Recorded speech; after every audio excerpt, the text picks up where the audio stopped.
Leitura então para a nossa meditação, Atos capítulo 5, versículos 12 até o versículo 20. Ações aí do Espírito Santo, através dos apóstolos, através da igreja, no início desta grande arrancada da igreja, a partir do momento em que Jesus já tinha subido aos céus.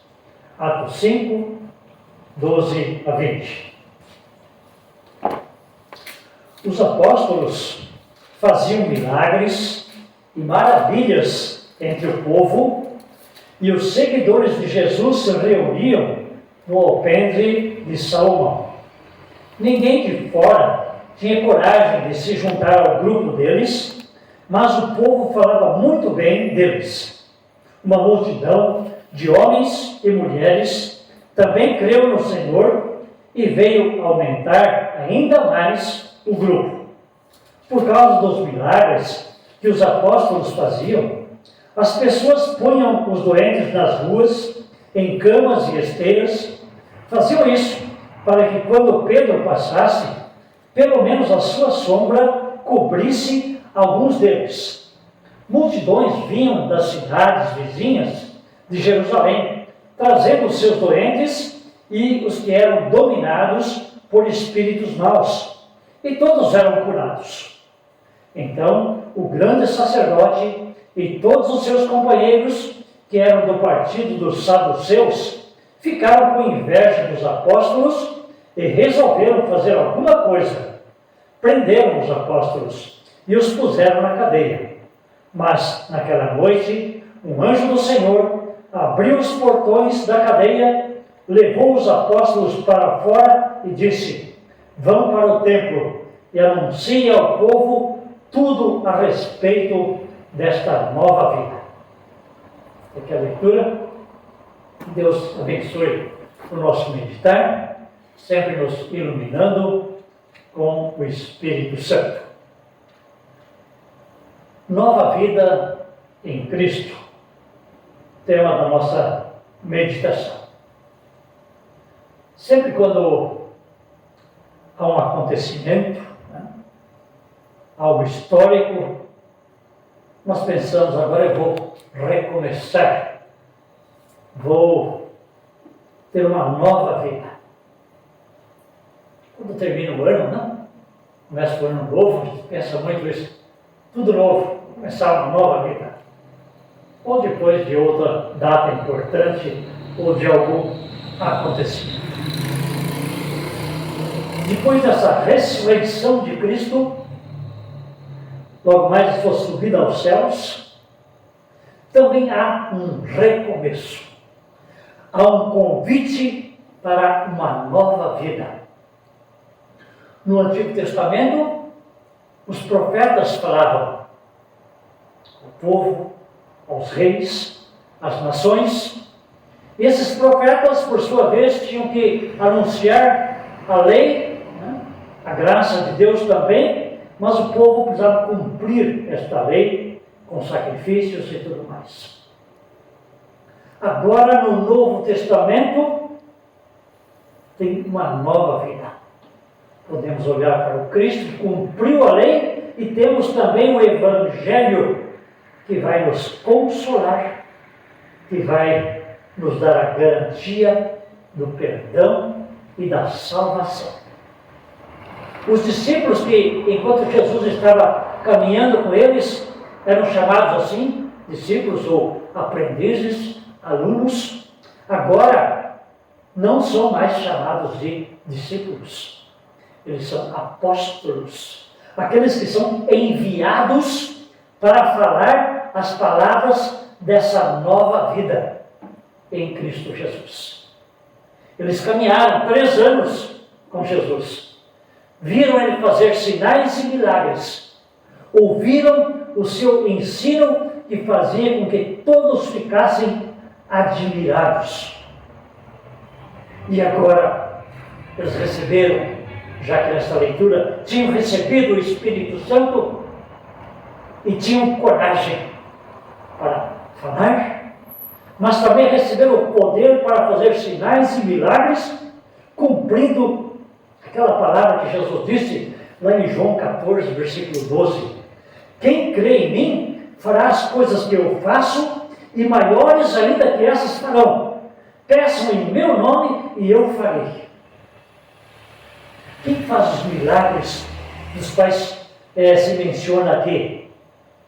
Que os apóstolos faziam grandes sinais e milagres. Na verdade, não são os apóstolos, mas Jesus fazendo ou continuando a fazer esses sinais e milagres, usando por sua vez os apóstolos que são enviados do próprio Cristo. São embaixadores do próprio Cristo. E com isso, a igreja crescia rapidamente. Crescia em grande número de pessoas que eram sempre acrescentado ao grupo dos fiéis. Alguns, para se compreenderem, só vendo os sinais, ainda não compreendiam, não acreditavam direito, ou nem acreditavam. E essas pessoas tinham receio, tinham medo. Esse grupo de cristãos se reunia lá no templo, não dentro da nave do templo, mas nos arredores, nos corredores. Fala aqui no alpendre de Salomão, no pórtico de Salomão, uma outra tradução. Um hall, uma área, digamos assim, com colunas, né? E lá havia uma coluna que diziam ainda tinha ficado em pé depois da destruição do primeiro templo. Aquela coluna construída por Salomão. Havia pelo menos uma delas lá ainda, por isso o pórtico ou o pátio, a área de Salomão. Uma galeria. Lá o povo se reunia. O povo agora que tinha a nova vida. Mas algumas pessoas estavam com medo. Com medo de serem presas, não acreditavam ainda. E aqui, um pouquinho antes da nossa leitura, conta-se a história de Ananias e Safira. Já no capítulo 5, versículos 1 até o versículo 11. Algo terrível aconteceu com Ananias e Safira, porque eles prometeram vender um campo e venderam e dariam todo o dinheiro para o reino de Deus. Depois não fizeram isso. Deram a metade, a outra metade esconderam para si. Então, o Espírito Santo veio e ceifou essas vidas. Eles morreram.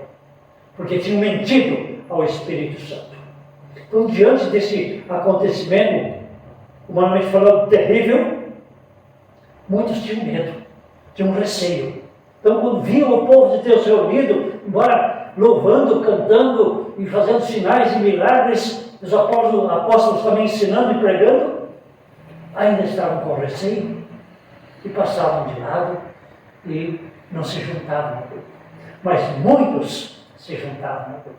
Muitos acreditavam, muitos eram tocados pelo Espírito Santo. E curas aconteciam, sinais, milagres, demônios eram expulsos. Não só uma cura física para o corpo, mas também uma cura espiritual, onde o demônio era expulsado. Ou os demônios eram expulsos. Isso não acontece muito hoje, né? Pelo menos não em nosso meio. Algumas religiões, por exemplo, pentecostais, fazem isso ou dizem que fazem. Mas, enfim, os tempos são outros. Quando Jesus esteve aqui, ele fez sinais e milagres para mostrar que ele é o Filho de Deus, o Todo-Poderoso. E ao sair deste mundo, ele deixa que os apóstolos, que pelo que vemos não houve mais apóstolos, depois daqueles 12 ou 13, incluindo o apóstolo Paulo. Esses apóstolos também receberam de Deus um poder especial e puderam fazer, sim, sinais e milagres. E Deus usa meios para curar essas pessoas, para operar esses prodígios entre o povo. Aqui é dito que pessoas queriam ficar perto da estrada, para que quando Pedro passasse, pelo menos a sombra dele, pegasse em alguém e para essa pessoa ser curada. Um meio. Não se trata de superstição, não se trata de crendices, mas sim de um meio que na ocasião Deus quis usar e usou para curar pessoas. Hoje nós temos meios também. Outros meios. Nós temos a medicina. Na época não tinha muitos médicos, não? O médico Lucas escreve aqui Atos dos Apóstolos, mas ele não fez uma faculdade de medicina. Não tinha isso. Enfim, os meios hoje são outros. Deus pode curar, quer curar diretamente? Pode. Quando Ele quiser, é claro. E hoje, Deus quer curar a cada um de nós. Também pelos cuidados que podemos ter. Podemos aprender a nos cuidar muito mais do que os antigos podiam. Nós temos meios da graça, palavra, Santa Ceia, batismo, que nos consola de tal maneira que a gente não precisa se perder aí no mundo, em coisas do mundo, vícios, por exemplo. Deus tem meios para curar pessoas hoje. E Ele continua fazendo isso, só que muitas vezes nós não queremos perceber. Nós queremos ver alguém rolando no chão e de repente agora sair o espírito imundo e aquela pessoa ficar bem. Queremos ver coisas fantásticas. Não nos consolamos em aprender, em usar a sabedoria que Deus nos dá e os meios que temos hoje para, de fato, nos curarmos uns aos outros. Curarmos também espiritualmente falando, pois temos a palavra, coisa que eles não tinham naquela ocasião. Não podiam ouvir. Ouvia pouco, né? Pelo menos aqueles ali em Jerusalém ouviam, os mais longe não. Enfim, os meios hoje são outros. E Deus quer continuar, sim, curando. Cuidando de nós fisicamente e, claro, espiritualmente. Por isso falamos de uma nova vida em Cristo Jesus. Uma nova vida para aqueles que creem, para aqueles que não estragam a sua saúde aí no mundo com coisas do mundo. Uma nova vida para aqueles que, pelo perdão dos pecados que temos em Cristo, que morreu e ressuscitou, podemos ter, a partir daquela paz que Jesus disse para os discípulos, ali na leitura do Evangelho, que várias vezes, paz seja convosco. Em outro lugar ele vai dizer, a minha paz vos dou, não como o mundo a dá. A paz de Cristo, como desejamos sempre uns aos outros, no final aqui de cada culto. Esta é a nova vida. Uma vida de paz e de alegria, onde unidos com o povo de Deus e todos unidos com Cristo, nós então vivemos esta nova vida e falamos dessa nova vida para os outros, por mais que o mundo venha nos perseguir e queira atrapalhar o trabalho do reino de Deus. Mesmo aqueles que passam por perto, não querem chegar, eles podem olhar para o povo de Deus, para a igreja e perceber que ali tem algo diferente. Atos 2:47, o povo de fora admirava a igreja e esse povo da igreja ou do caminho, como diziam, eram estimados por todos. Os de fora podiam olhar e estimavam, viam com bons olhos o povo de Deus, aqueles que criam no Senhor Jesus. E assim aos poucos, aliás, nesse início da igreja cristã, não aos poucos, mas de forma abundante, repentinamente e em grande número, a igreja ia crescendo. Deus acrescentava para a sua igreja, dia a dia, os que iam sendo salvos. Deus acrescentava. Não eram os apóstolos que acrescentavam outros para a igreja. Não eram os próprios membros que decidiam vir para a igreja ou abraçar a fé. Deus trazia-os, através dos apóstolos, claro, através dos outros membros da igreja também. Mas quem acrescentava novas pessoas, novos crentes à igreja, era exatamente o próprio Deus, agindo, claro, pela pregação, uma pessoa do Espírito Santo. Uma nova vida podemos ter, mesmo nesse mundo, onde há perseguições. Isso já houve aqui também em nossa leitura. Pessoas que eram autoridades no templo, especialmente a seita dos saduceus, alguém que era muito zeloso lá no templo e faziam parte da diretoria, diríamos hoje, eles ficaram com inveja, diz aqui o versículo 17. Estavam perdendo fama e viram que a igreja de Cristo estava crescendo, nome que eles não usam. Os saduceus não usam aqui o nome cristãos. Aqueles que estão seguindo os apóstolos, algo assim. Ficaram com inveja e resolveram fazer alguma coisa. Nós já sabemos o que é que eles resolveram fazer. Esses saduceus tinham uma vida assim, não tanto de fé, mas se achavam inteligentes e tinham uma religião racional. Eles não acreditavam na ressurreição. Está lá em Mateus 22, versículo 33. Quando falavam por lá que Jesus tinha ressuscitado, isso certamente ofendeu muito esta seita dos saduceus. Alguém disse que talvez João Batista, antes de ser chamado por Deus para anunciar que Cristo viria e tudo mais, ele era um saduceu. E esses saduceus eram aquele grupo que viviam lá em Qumran, aquelas cavernas onde mais tarde, pouco tempo atrás, foram achados rolos, de escritos bíblicos, papiros ou pergaminhos. Eram zelosos, eram caprichosos. Graças a eles nós temos esses rolos até hoje. Mas enfim, eram pessoas que queriam fazer alguma coisa para fazer com que os apóstolos calassem a boca. Eles tinham já aprendido antes, mas haviam sido soltos, Pedro e o João.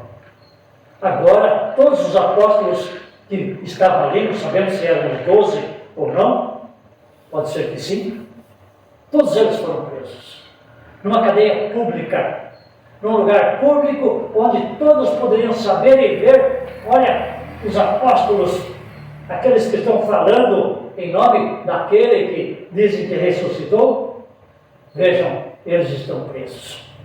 Com isso, queriam amedrontar os que já eram cristãos, os que já se reuniam lá nesse pórtico de Salomão para ouvir a palavra, para serem curados e tudo mais. Queriam fazer com que os apóstolos parassem de falar. Humanamente falando, eles poderiam ter parado mesmo. Afinal, estavam presos. Alguns apanharam em outra ocasião, em outro momento. Outros depois foram mortos, aliás, quase todos foram mortos por causa da pregação do Evangelho. Se tivessem aquele medo que tinham antes da ressurreição de Cristo, ou antes do Cristo ressuscitado se apresentar a eles, antes da vinda do Espírito Santo, em poder e glória também, eles teriam se calado. Não teriam falado. Teriam medo. Mas, tem-se mas. Muito interessante essa palavra no original. Mas. Deus novamente faz aquilo que ele fez lá no túmulo que agora estava vazio, mas as mulheres não sabiam, os discípulos não sabiam, mas havia um anjo lá para consolar, para dizer: o túmulo está vazio. Não procure entre os mortos aquele que vive, mas vão e falem para os discípulos, para os apóstolos, eles vão falar para outros. E aqui de novo, um anjo. Mas um anjo vai lá na cadeia pública. Provavelmente ele não tinha chave para abrir a porta. A porta lá na cancela da cadeia. Mas fez com que os apóstolos saíssem de lá de forma milagrosa, por que não? O anjo do Senhor é enviado para resolver situações que seres humanos como você e eu temos dificuldade de resolver. Pelo contrário, Deus tem os seus caminhos. E hoje, por que não dizer isso? Está na Bíblia. O anjo do Senhor acampa-se ao redor daqueles que o temem e os livra.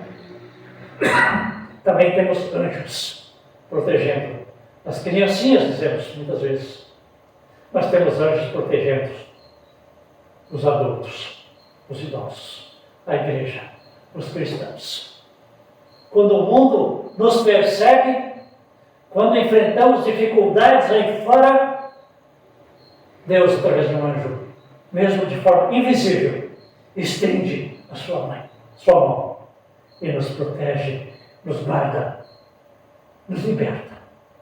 Nos faz ver que não estamos sozinhos e não só a igreja se ajuda uns aos outros, os cristãos entre si, mas contamos também com uma ajuda lá do alto, a ajuda dos anjos. E esses anjos ainda orientam os apóstolos dizendo: voltem lá para o templo. Não esqueçamos que eles estavam lá no templo, né? No pórtico de Salomão, instruindo pessoas, fazendo sinais e milagres, expulsando os demônios.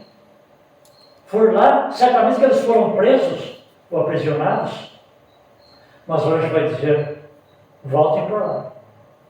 Não tenham medo. Voltem para lá.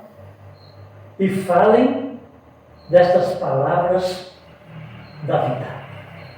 Ou seja, vão e contem para o mundo as palavras desta nova vida. Aqui nesta Bíblia, infelizmente, vida aparece com letra minúscula, mas em outras traduções, vocês podem conferir se tiverem isso em casa, vai aparecer vida com letra maiúscula. De fato é assim. A nova vida, não uma vida qualquer, por termos sido libertados de um problema, de uma dificuldade, mas uma nova vida que agora representa um renascer. Estávamos mortos em nossos delitos e pecados, mas assim como Cristo ressuscitou dos mortos, também nós renascemos para uma nova vida, com letra maiúscula. Uma vida cheia de sentido, cheia de objetivos, na certeza da vida verdadeira e vida eterna, por causa de Cristo Jesus, que é a verdadeira vida. Ele mesmo disse, né? Eu sou a verdade e a vida. Quem crê em mim, ainda que morra, viverá. Palavras do anjo para nós hoje também. Não tenhamos medo. O mundo pode nos perseguir e de fato persegue, como sempre fez. Mas a igreja, mesmo com aparente fraqueza, nós, humanos e fracos, diante de poderosos deste mundo, esta igreja está viva, está ativa, está pregando, está vivendo na paz de Cristo, e nesta paz, orientados por Cristo, salvos, vamos continuar nesta vida e vamos continuar falando desta vida em Cristo, desta nova vida em Cristo, uns para os outros. E para muitos aí fora também. Que Deus nos abençoe, nos guarde firmes nesta fé, na alegria desta nova vida em Cristo Jesus. Amém. Amém.